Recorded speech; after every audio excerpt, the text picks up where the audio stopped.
All right, let's look at this plugin.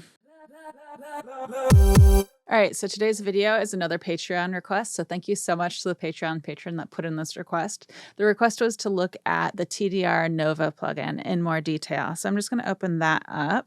And this plugin is a free plugin. They actually, if you click on this heart at the top right of the plugin, it takes you to a paid version of the plugin. If you want a version of this plugin, if you like this plugin, you want a version that has more options, that's what that heart takes you to. I just want to say, just because this video is featuring one plugin, that this is not a paid video. The company did not approach me about making this video at all. This is literally just a Patreon request. And if you want to put in a Patreon request, it's patreon.com/CatoNoise. So please feel free to check that out. All right, so where do we start? This plugin is the TDR Nova plugin. So that TDR is the company that makes it. That stands for Tokyo Dawn Labs. You can visit their website and download this plugin and try it out for yourself. And the plugin's kind of cool. So it actually does a lot. And I used to use this a lot more, and revisiting it, I think I probably should use it a lot more because it actually is a pretty good plugin. So like it says right here, it's a parallel dynamic EQ. So it allows you to do dynamic equalization and it allows you to do that as a parallel process. And if you look at the user manual, they actually list it right up at the top of the user manual. It does parametric equalization. It does dynamic equalization. It also does frequency selective compression and expansion. It does multiband compression, and it does wideband compression. So there are some really cool features that I like about this plugin. I'll just go through a few of the random ones first, or I might start like just traveling around the plugin and seeing what pops up. But basically, you have your bands here, right? And so when you open up the plugin, it defaults to having these 4 bands on. You can turn them on and off as you please. So you can get rid of all of them, and then you're just in what they call the wideband mode. So see how it says wideband here? You can also, let me turn these on. You can undo and redo functions. So this is actually something that I go a little crazy every so often because a lot of plugins don't have this feature, but you can undo and redo. So I just brought this one band up. If I wanted to undo that, I could click this little arrow and it undoes it for me. I can then redo it and I can listen and decide what I think, kind of A/B test it that way. You also have your presets here. So they have a bunch of presets that are built into the plugin. One thing that I've noticed that's kind of cool is if I change things. So let's say I bring this band up, right? And let's say I go to the next preset, I go to minimum. If I then go back to the default, whether you like it or hate it, it brings back how you had it last set. So then when I close the plugin out, it will actually reset that default for me. It's not saving it, but I do find it interesting that it will remember what you had done within any one preset. So for example, I'm in minimum. Let's say I just brought this down and I go up to the default and come back, it will remember that for me. So it's not like saving over the presets, but as you work, it kind of does save over the presets, if that makes sense. So it's something you might like, you might not like it, but I would keep in mind that that's a thing that happens, right? So I'm going to switch back to this default here. Another thing that's not super uncommon in plugins, but I find it to be very helpful, is that it allows you to A/B test. So I have this band that I just brought up. I'm within the default preset here. And what I can do is I can copy A to B. So I click this copy A to B button, and that basically creates the A and the B versions for you. And now if I, for example, were to bring this over here, I can now quickly click A to B, and I can compare and contrast the two options and decide which one I like. So that's really handy. If you're working and you're already currently A/B testing, you can always click this button again to copy one to the other. So for example, if I'm like, oh, well, let's see, between these two, I like this one better, I can then copy A to B. So I'm currently viewing A, and so it'll copy this to the B option, and then maybe I can work from there. And now I have those A and B options here. So I can just drag this around and tweak that A and modify it, and then see how I like it compared to the old version of the A, which is now, with the way I did it, it's in B. But you can be mindful of that if you want to be mindful of that. This button's simple. It just turns the display on and off. So you can just have the parameters if you only want the parameters and you want to use your ears and not trust the visual display as much. I know a lot of people prefer to work that way. A lot of people prefer to work this way. It's just a preference thing. And then you have different precision options, and you have different options for how it's processing the audio. So you can have it process mono, stereo, sum, difference, left, right, or dual mono. And so these options here, the left, right, sum, and difference, those are all affecting individual channels, so to speak, right? And when you select those options, the plugin will only affect those channels that you selected. So just keep that in mind. So moving on, we have some settings and we have the tooltips here. So you can turn the tooltips on and it'll tell you stuff. So for example, this is where I figured out this option and how it works in an exclusive manner. So this is really helpful if you're trying to learn the plugin. I would activate that. And then you have your settings options, which include a bunch of different configurations that you can adjust. I have not changed anything in here, but it's pretty helpful to have that in case you want to dig into that. And that's the whole top row. So we have our graph. It shows us what our EQ bands are doing. And then we have some pretty standard parameters for an EQ, for a dynamic EQ, right? So we have our different bands here. You can turn the bands on and off by clicking the on or off button. You can also double click and then double click again to turn bands on or off. So there are a couple different ways you can do things. You can also shift and click to highlight to select multiple bands at once and affect multiple bands at the same time. So a lot of EQs don't have this option. I love that this is an option. So you can be like, hey, I just want to affect these mid-range options here. I can just shift and then click and it'll highlight both of those bands that I have going on here. And you'll actually notice, I don't know when I did this, but I've just been going willy-nilly here. But we have, this one is a 3 and this one is a 2. You'll notice the Roman numerals here. There's 4, there's 1.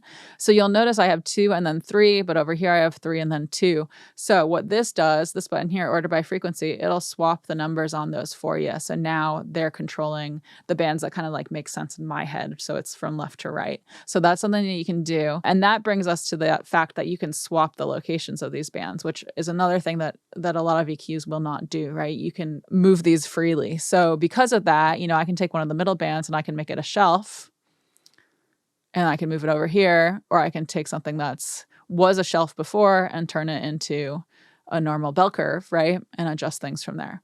So that's good to know, I think. Another thing that's kind of cool, let me make this kind of extreme, is I'm going to hit Command C to copy.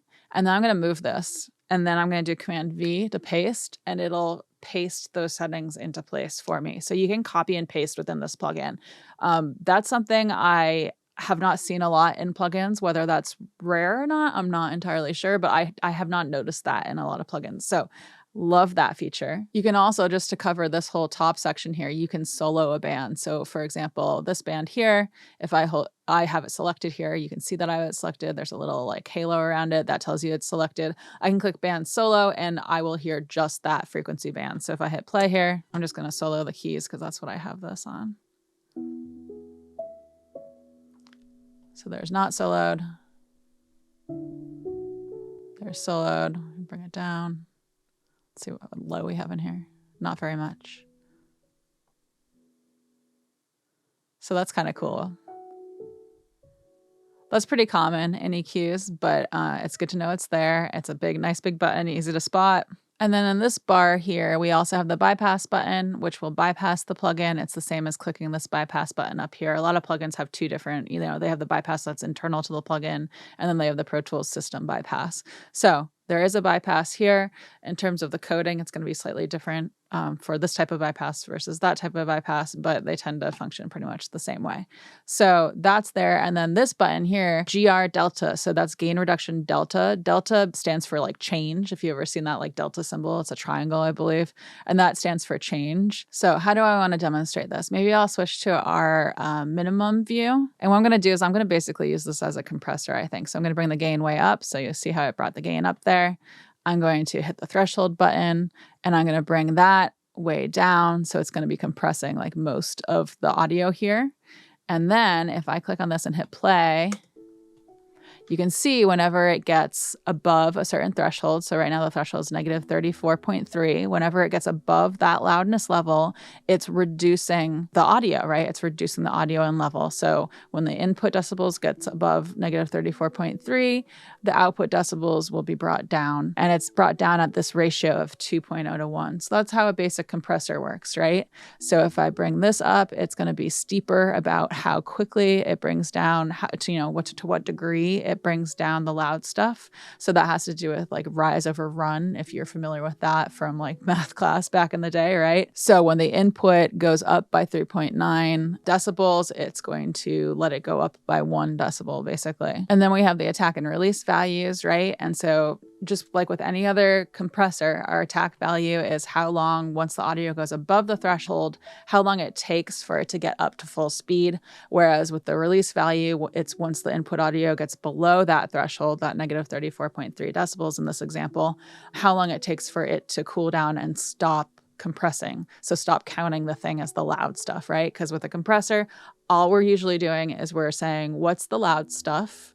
Let's bring that down, and then let's bring everything up. So the gain knob is how we bring everything up. The threshold, the ratio, the attack, and the release are how it decides how to bring down the loud stuff, if that makes sense. And that's how we usually use a compressor. So I got into this because I wanted to look at this gain reduction delta. So the gain reduction change, right? So what this does is it lets you hear that difference. So if I click this, and actually I'm going to move this up. So you'll notice now it's just showing me what's being taken out, essentially, what's being changed. So you'll notice whenever the audio goes above the threshold, it starts to reduce that loud stuff. And that is the change the plugin is doing right now. It's just doing a blanket like compression. So it's playing for me right now the audio that's being brought down. So you'll notice when it's below this threshold, it's not playing anything for me.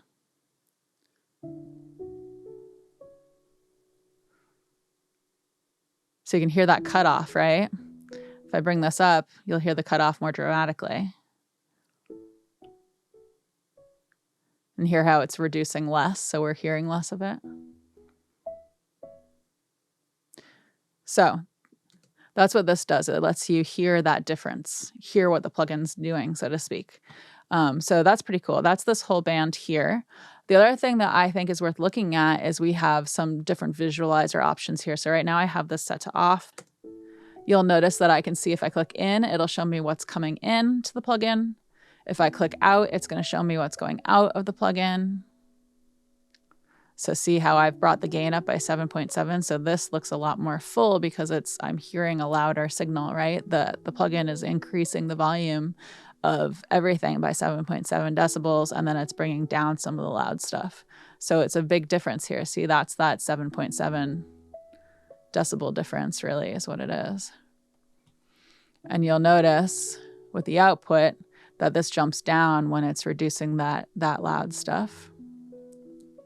And then the only other option here is SC, which stands for side chaining. So it shows you with the spectrum analyzer, the selected band's side chaining. So those are those options. So moving on, let me go back to this default view, even though I've kind of made it a little bit crazy. With the default view, right, we have these 4 bands that are here. We also have high pass and low pass filters that are not active by default, but if you click on them, they then become active. So here, the high pass filter is now active. You can see that it's cutting off the low frequencies and it's letting the highs pass through. So it's a high pass. LP, same thing, except it's low pass. It's letting the lows pass through. So with these, you just set the frequency that you want, and then you can set the slope. So we have 6 decibels per octave, which is a less steep slope, all the way up to 72 decibels per octave, which is a more steep slope. And just keep in mind, if you're going like above a 12 decibel per octave slope, it's probably with most plugins, most EQs, it's probably going to have more of a character to it than if you do a more subtle one. So just keep that in mind. So I'm just going to turn these off because we've explored those, right? And then the other thing is, let's look at these parameters here. I think we've talked about most of these, but if I select one of these bands, we see these options. So we go out of the wide band view and we're now in an individual band. So we have a few more options here. So within this band, if I drag this down, it's just like any other EQ, right? We have a Q value, which is that bandwidth. So as I turn that up, it gets more specific. Q comes from the electronics world where the Q stood for quality. And with a lot of electronics, if it's more specific, then it's a higher quality. With EQs, that's not the case, right? But we still have that Q as the way that we describe it, right? So higher number is a more specific value here, whereas a lower number is going to be a wider bandwidth. So it's affecting a wider range of frequencies. And you can see that on this curve as I'm adjusting it, right? And then we have the frequency value. So right now I'm at about 1,000 hertz. So 1 kilohertz, I can adjust that, affect more of like the low mids if I want to. I can bring it all the way up. And so with these bands, like I mentioned before, we can go the entire range with them. They're not stuck within their one little area. They can actually cross over each other. And then we have our gain value. So it's like, essentially volume, right? It's correlated to volume. So it's decibels, how much we either raise or lower that band. So that's just like any standard EQ. What makes it a dynamic EQ is the fact that we can turn on dynamics for a specific band. So if I have this band, I'm bringing it down. Let's say this is kind of like harsh to me or something. So I'm bringing down this range here. Maybe I want to affect a wider range here. What I can do is I can hit this threshold button, and that essentially turns on the dynamic portion of that band. So you notice when I click this, our blue line appears, right? And so now what I can do is I can set my threshold. So if this frequency band, so if anything between, within this range of, this bandwidth around 1626 hertz hits this threshold, so gets louder than negative 11.9, let's say. Let's see if that's hitting it. It's not quite hitting it. Let's do it. Let's do it lower here. If it hits that threshold, it's now going to act as a compressor just on that frequency band. So that's what makes it a dynamic EQ. You're basically using a compressor that's specific to a frequency band instead of the entire range of frequencies. So you can see it bouncing. You can see it bringing down that frequency band when that frequency band gets louder, right? And again, just like any other compressor, we can adjust the ratio, attack and release values, and that affects how quickly and how it brings down those louder portions of the audio. So then we have this WB button, and this one's really interesting. It took me a little bit. I had to actually look this up. But what this does is it takes your ratio and your attack and release values, and it matches it to the wideband option. So if I click off this really quickly, this is my wideband view, and you'll notice that my wideband options are at 1.5 to 1. If I were to turn it on, right? 1.5 to 1, and its attack is at 8 milliseconds and 200 milliseconds. So remember those numbers for a second. 1.5 to 1, 8, and 200. If I click on my band again, what was I on? Band 2? And I click this, it's going to match those numbers. So 1.5 to 1, 8, and 200. So it's basically what it's doing is it's taking those parameters for the wideband and it's copying it onto this one frequency band for you. So I could see that being very helpful for certain workflows, right? If you want to set everything with a wideband and then you want to, dig in and do specific frequency bands and adjust those accordingly, you can do so. And this really allows you to easily copy that information over. So then we have our dry mix and our output gain. So output gain is just raising the volume, right? Raising the decibel level, which correlates to volume. So you can raise your output gain, you can lower your output gain. That's just a gain staging thing, right? And then we have our dry mix. So instead of having basically like a wet dry knob, we're bringing in our dry mix value by a certain amount. So it's like how much of that dry unprocessed, right? So with audio, we talk about the dry versus the wet. The wet is the thing that the plugin's making essentially, right? The processed signal, and the dry is the unchanged signal. So if I want to mix in some of my dry, I can do that. And that's what allows us to essentially be parallel processing here. One of the ways that we're parallel processing here. And the cool thing about this is we have this EQ gain button. So if I bring up the gain, and I click this, there's a slight difference, right? You can hear that there's like a bit of a frequency shift that happens. And the reason why is that what this is doing is it's giving you an equal loudness compensation for the gain values. So it's taking your EQ curve and it's applying equal loudness adjustments to it instead of just like a linear adjustment, or I'm not really sure what the other option is that it's doing, but I assume it's something like a linear. And so if you're familiar with the equal loudness curves, what those are is they are curves that were established like decades ago. I forget exactly when they did the research on it, but basically, actually, let me pull up an equal loudness curve. So here's the Wikipedia page on equal loudness contours, right? Sometimes they're called contours. Sometimes they're called Fletcher-Munson curves because those were the researchers that did this. But basically what they looked at is they looked at the actual sound pressure level. So that's the actual amount of pressure in the air with any given sound. And they tested how humans perceived the loudness. So what we realized with these curves, each of these lines is supposed to be an equal loudness amount. So for example, at around 10K, this is the sound pressure level that someone needed to hear for it to sound the same loudness as, for example, what's this, like maybe 50 hertz? Had to be up at this sound pressure level. So what that tells us is that the human ear is very sensitive to this frequency range, right? Around like 1,000 and a little bit of, was that like 5,000 hertz? And it's not very sensitive to super bass sounds, super low frequency sounds down around like 10, 20. And it's not sensitive. It's not super sensitive to super high frequencies. So this is like the upper range of human hearing is probably right up around here at 20 kilohertz, right? So that is the range of human hearing is considered to be 20 hertz to 20 kilohertz. There are some people that are outside that. Some people don't get that full range. So that's why we have this like dotted line. It's like, oh, everyone drops off right around here. But you'll notice we're less sensitive to these frequencies than we are to these frequencies right in the middle here. So that's what an equal loudness curve is. And that's what, if I switch back to Pro Tools here, that's what this is talking about. So it's applying that concept to the adjustment in the gain for you. So it'll feel like if you have this on, what I believe it'll feel like, right? My impression of it is that when you have this on, if you increase the gain, for example, by 8 decibels, it'll feel like the whole frequency spectrum's been raised by that much, instead of feeling like a certain frequency range is increasing more than others, right? The range that you're most sensitive to. Okay, I think that's the whole plugin. So let me see if there's something else that I wanted to mention from my notes from tinkering. Oh yeah, so this dot here, so you can raise things or lower things here. And so this is the filter magnitude for the EQ curve, and it's in decibels. So if I turn this on, actually it has a little explanation here. So it represents filter magnitude in decibels scale. All band handles and yellow curves relate to the left axis, white. So yeah, basically that's your filter magnitude. You'll notice a lot of times it seems to affect that gain value for your wideband, right? And it's adjusting things, I've got to turn this off. It's driving me crazy. And it's adjusting things around those bands. So yeah, filter magnitude, and the scale for that is decibels. Oh, and so this one's cool. Let me turn on an actual filter here. This is the only other thing that I want to mention here. But if we have an actual filter active, right? And then if we actually hold Option or Alt and then click on the threshold value, it shifts it to sticky mode. And so sticky mode, this is really cool. I think this is a little more unusual in the EQ, dynamic EQ world. And what it basically does is it forces that wideband compressor to avoid that band, right? So don't touch this band.